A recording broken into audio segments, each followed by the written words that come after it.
Good evening everyone, welcome to civil services study practice set number 623 पर आ जाइए UP PCS के लिए। और इस टेस्ट में हम प्रैक्टिस करने वाले हैं हिस्ट्री के प्रश्नों पर। ठीक है, तो चलिए स्टार्ट करते हैं।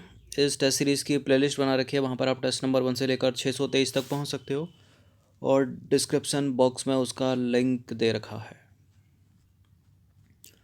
चलिए तो क्वेश्चन नंबर 1 पर आ जाइए।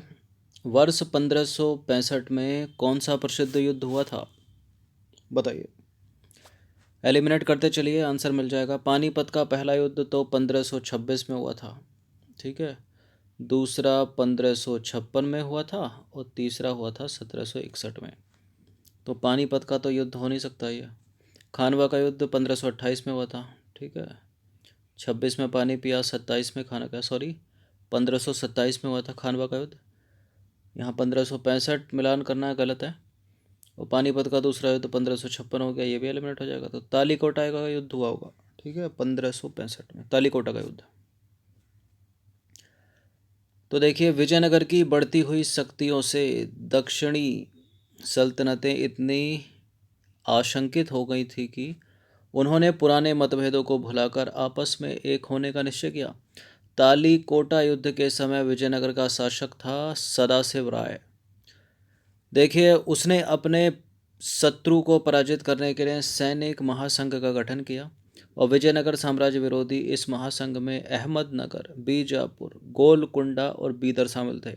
गोलकुंडा और बरार के मध्य पारस्परिक शत्रुता के कारण बरार इसमें शामिल नहीं हुआ। ठीक है, इस युद्ध की जो शुरुआत है वो बीजापुर के सुल्तान अली आदिल शाह ने विजयनगर से रायचूर, मुदगल व ओदनी आदि किलों की वापसी की मांग के द्वारा की, लेकिन राम राय ने इस मांग को ठुकरा दिया। ठीक है, क्वेश्चन नंबर 2 पर आ जाइए। प्रसिद्ध विजय विठल मंदिर, जिसके 56 तक्षित स्तंभ संगीत में स्वर निकालते हैं, कहाँ अवस्थित है? कहाँ अवस्थित है प्रसिद्ध विजय विठल मंदिर? श्रीरंगम में।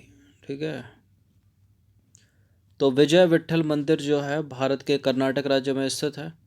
यह मंदिर हिंदुओं के प्रमुख देवता विष्णु को समर्पित है और इस मंदिर की स्थापना 15वीं सदी में हुई थी और मंदिर के निकट और भी कई मंदिर निर्मित हैं। विजय विठल मंदिर की सबसे महत्वपूर्ण विशेषता यह थी कि यहाँ पर कुछ ऐसे स्तंभ हैं जिन्हें यदि हाथ से खटखटाया जाए तो उनमें से संगीत के सातों स्वरों की ध्वनियाँ निकलती हैं। क्वेश्चन नंबर 3 पर आ जाइए। हरिहर और बुक्का किस राज्य के सामंत थे? काकतीय राजवंश। ठीक है, बी। तो देखिए, विजयनगर राज्य की स्थापना की थी हरिहर और बुक्का नामक दो भाइयों ने। ये दोनों वारंगल के काकतीय राज्य के, ठीक है, सामंत थे और बाद में कांपली राज्य के मंत्री बने। ठीक है, क्वेश्चन नंबर 4 पर आ जाइए। निम्नलिखित कथनों पर विचार करेंगे, 3 स्टेटमेंट के साथ बताइए कौन सा करेक्ट होगा। पहला स्टेटमेंट है, मोहम्मद तुगलक ने हरिहर और बुक्का को बंदी बनाकर इस्लाम में दीक्षित कर दिया। आरंभ में विजयनगर की व्यवस्था सरकारी राजव्यवस्था की थी। दक्षिण में हरिहर बुक्का का विरोध जो है हसन गंगू ने किया था। देखिए, दक्षिण में हरिहर और बुक्का का विरोध हसन गंगू ने नहीं किया था, गलत है तीसरा वाला स्टेटमेंट, मैसूर के सुल्तानों ने किया था। बाकी मोहम्मद बिन तुगलक ने हरिहर और बुक्का को बंदी बनाकर इस्लाम धर्म में दीक्षित किया, करेक्ट है। और आरंभ में विजयनगर की व्यवस्था सरकारी राजव्यवस्था की थी। दोनों के दोनों करेक्ट हैं, मतलब ऊपर के दो करेक्ट हैं, तीसरा गलत है। तो थर्ड को एलिमिनेट करके ये हट जाएगा, ये हट जाएगा, केवल 1 और 2 हो जाएगा इसका आंसर। तो देखिए, मोहम्मद तुगलक ने जब एक मुसलमान विद्रोही को कर्नाटक में शरण देने की खबर सुनी तो उसने उस पर आक्रमण कर दिया और जीत हासिल कर हरिहर और बुक्का को बंदी बनाकर इस्लाम में शामिल कर दिया। देखिए, 1346 में पूरा होयसल राज्य विजयनगर के शासकों के हाथों में आ गया तथा हरिहर और बुक्का ने विजित प्रदेशों के प्रशासन को संभाला और आरंभ में विजयनगर राज्य में एक सरकारी राज्य व्यवस्था लागू की। विजयनगर की बढ़ती शक्ति का दक्षिण में मैसूर के सुल्तानों ने विरोध किया था, हसन गंगू ने नहीं। क्वेश्चन नंबर 5 पर आ जाइए। विजयनगर के संदर्भ में 2 स्टेटमेंट है, यहाँ पर बताना कि इनमें से कौन सा करेक्ट है। गुरु विद्यारण्य ने हरिहर और बुक्का को हिंदू धर्म में दीक्षित किया था। हरिहर और बुक्का ने विजयनगर साम्राज्य की स्थापना की। करेक्ट है दोनों के दोनों स्टेटमेंट, सी है इसका आंसर। तो देखिए, गुरु विद्यारण्य ने हरिहर और बुक्का को इस्लाम से हिंदू धर्म में दीक्षित किया था। 1333 में वारंगल के काकतीय साम्राज्य में सामंत रहे हरि और बुक्का ने, ठीक है, हरिहर और बुक्का ने विजयनगर की स्थापना की थी। तो विजयनगर की स्थापना को कृष्णदेव राय लगाकर गलत मत कर दीजिएगा। क्वेश्चन नंबर 6 पर आ जाइए, इंपॉर्टेंट है प्रश्न। बहमनी साम्राज्य या राज्य या राजवंश किसी भी तरह से पूछा जा सकता है, किसने की थी स्थापना बताइए। बहमनी राज्य की स्थापना किसने की थी, कौन है ये? देखिए, हसन गंगू ने की थी, लेकिन प्रश्न में अगर हसन गंगू नहीं हो तो उत्तर होगा अलाउद्दीन हसन बहमन शाह। ठीक है, ये उपाधि धारण की थी हसन गंगू ने।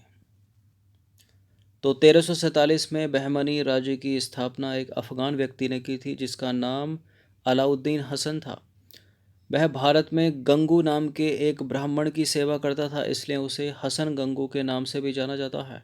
गद्दी पर बैठने के बाद उसने अलाउद्दीन हसन बहमन शाह की उपाधि धारण की थी, याद रखेगा।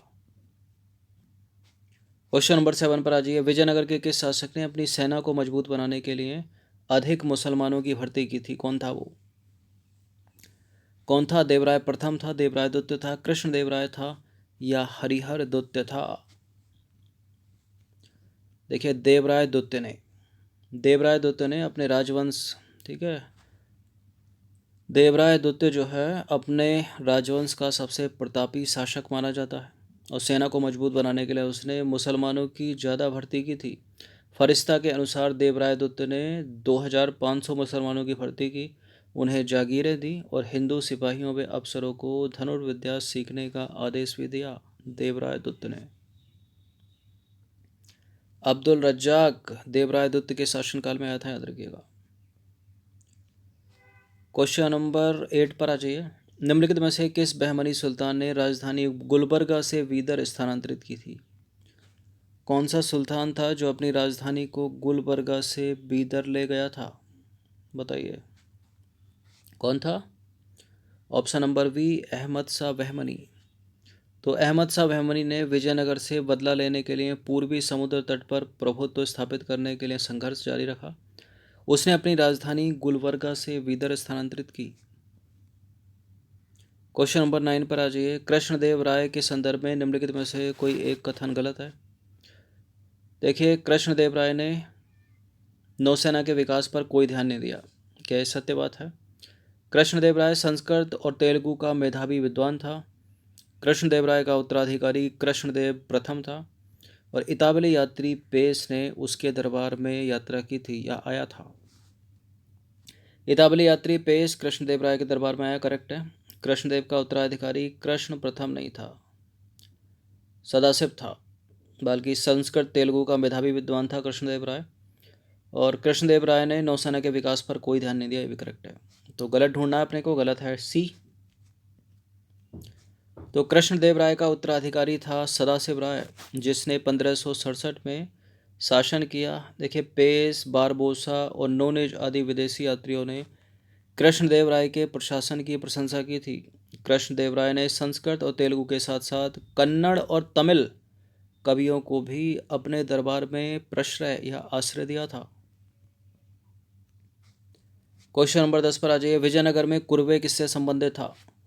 सैन्य व्यवस्था से भूमि मापने का यंत्र है, एक प्रकार का चावल, या इनमें से कोई नहीं? कुर्वे एक प्रकार का चावल।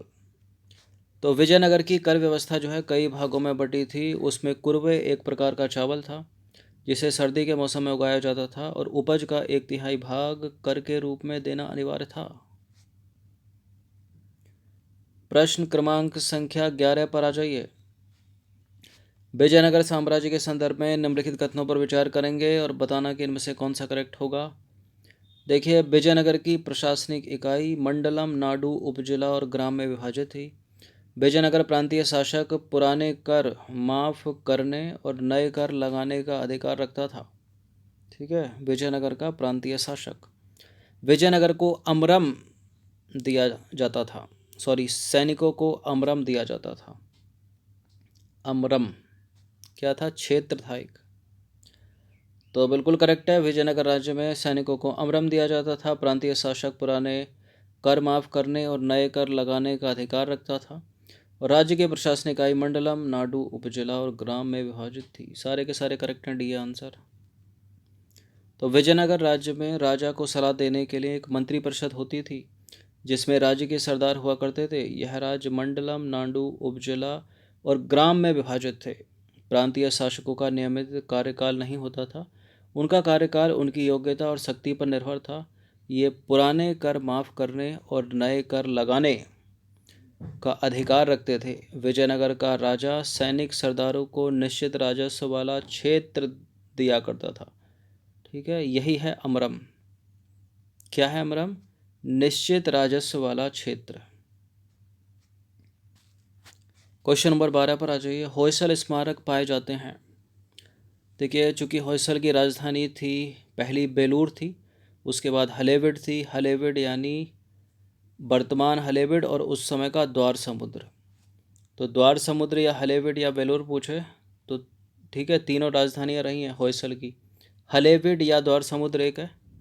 ठीक है, तो बी हो जाएगा इसका आंसर।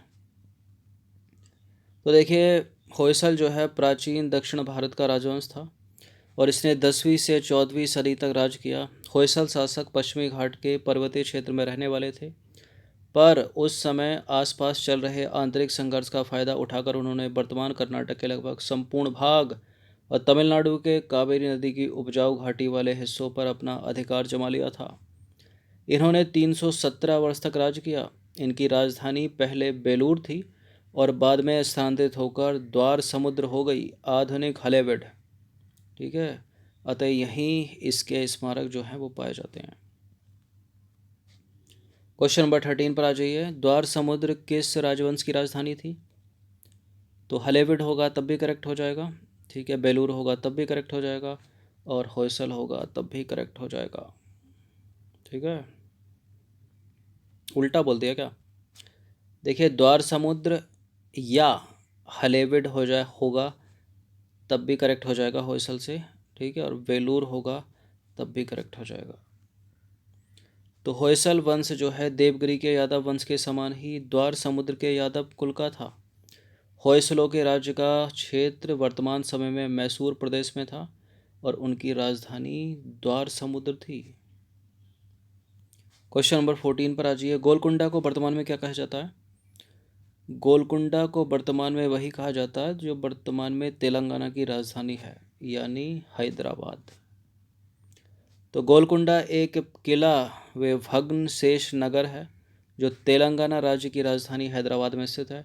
इसे वर्तमान में हैदराबाद के नाम से जाना जाता है।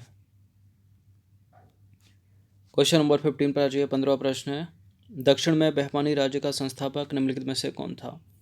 प्रश्न वही है, पूछने का तरीका एक से ज़्यादा हो सकता है। ठीक है, अलाउद्दीन बहमन शाह। ठीक है, अलाउद्दीन हसन बहमन शाह, कुछ भी लिखा आ सकता है एग्जाम में, या फिर हसन गंगू। ठीक है, ऑप्शन नंबर बी। तो अलाउद्दीन बहमन शाह, जिसे अलाउद्दीन हसन गंगू बहमन शाह और हसन गंगू के नाम से जाना जाता है, मोहम्मद बिन तुगलक की सेना का एक सूबेदार था, जिसने दक्षिण भारत के पहले इस्लामी राज्य बहमनी राज्य या बहमनी साम्राज्य या बहमनी राजवंश की नींव रखी थी। क्लियर? तो एक ही बात है, अलाउद्दीन बहमन शाह या अलाउद्दीन हसन गंगू बहमन शाह। ठीक है, और हसन गंगू याद रखिएगा, बहमनी साम्राज्य का संस्थापक। तो 15 प्रश्न थे ये हिस्ट्री के, इनकी प्रैक्टिस एक बार कर लीजिएगा। धन्यवाद।